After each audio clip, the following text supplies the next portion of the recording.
বিসমিল্লাহির রহমানির রহিম। আসসালামু আলাইকুম। হ্যালো গাইস, সবাই কেমন আছেন? আশা করছি সবাই ভালো আছেন। চলে আসলাম মিনি চিকেন বিরিয়ানির একটি রেসিপি নিয়ে। মাত্র বুকের মাংস দিয়ে 2 পিস মাংস দিয়ে আমি এতগুলো বিরিয়ানি রান্না করে ফেলেছি গাইস, খেতে যা মজা লাগে বলে বোঝাতে পারবো না। যাই হোক, এখানে আমি 3 পট চাল নিয়েছি।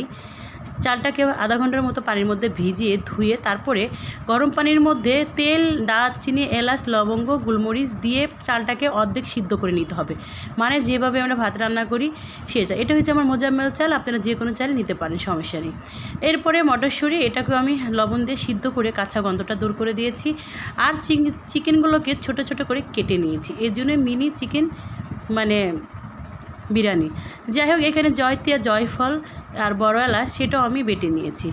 এখন কড়াইয়ে পরিমাণ মতো তেল দিয়ে দিচ্ছি।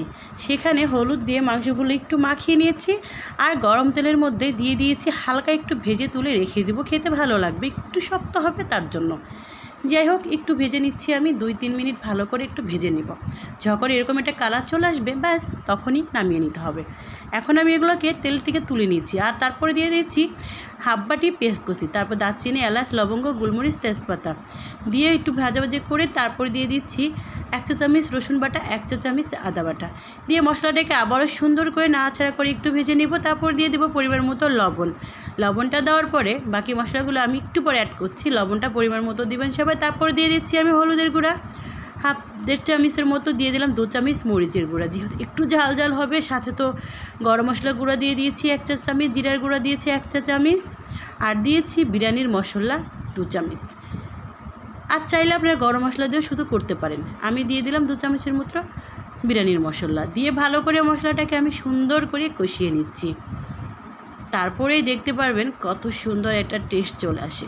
আর এখন দিয়েছি জয়ফল আর জয়ত্রী যে বেটে রেখেছিলাম সেটা দিয়ে দিলাম আর একটু পানি দিয়ে দিলাম যাতে 2-3 মিনিট ভালো করে কষাতে পারি। কষানো শেষ হওয়ার পরে দিয়ে দিলাম 2 চামচ টক দইটা দেওয়ার পরে দেখেন কালারটা কিন্তু অনেক সুন্দর চলে এসেছে। এত সুন্দর এই বিরিয়ানিটা যখন রান্না করব তখন দিতে হবে, খেতেও কিন্তু খুবই মজা। যাই হোক, মটরশুঁটিগুলো দিয়ে দিলাম, দিয়ে নাড়াচাড়া করে চিকেনগুলো আমি দিয়ে দিলাম। চিকেনগুলো দিয়ে দুটো ভালো করে কষিয়ে নিতে হবে। যেহেতু একটু ভেজে নিয়েছি তাই হার্ড হয়েছে মাংসটা, খেতে একদম গরুর মাংসের মতো লাগবে কিন্তু। এরপরে দিয়ে দিচ্ছি আমি কষানোর জন্য হাফ কাপ পানিটা দিয়ে 3-4 মিনিটের মতো এটাও ভালো করে কষিয়ে একটু যখন তেল ওটা ভাব হয়ে গেছে তখন দেখেন ভাতগুলো দিয়ে দিচ্ছি। এখানে ঝরঝরে কত সুন্দর হয়েছে আমার ভাতগুলো। আমরা যেভাবে ভাত রান্না করি তার থেকে একটু শক্ত রাখতে হবে ভাতটা, তাহলে কিন্তু ঝরঝরে হয়ে যাবে। যাই হোক, তারপরে সবগুলো দিয়ে আমি সুন্দর করে নাড়াচাড়া করে ঢাকনা দিয়ে দমে ঢেকে রেখেছিলাম আধা ঘন্টার মতো। তারপরে ঢাকনা তুলে এর মধ্যে আমি দিয়ে দিলাম ঘিটা দিয়ে ভালো করে নাড়াচাড়া করে বাস পরিবেশন করে নিলাম। গাইস, অবশ্যই ট্রাই করবেন মিনি চিকেন বিরিয়ানি। অবশ্যই সবাই ভালো থাকবেন, সুস্থ থাকবেন। সবার জন্য অনেক দোয়া এবং ভালোবাসা রইল। আল্লাহ হাফিজ।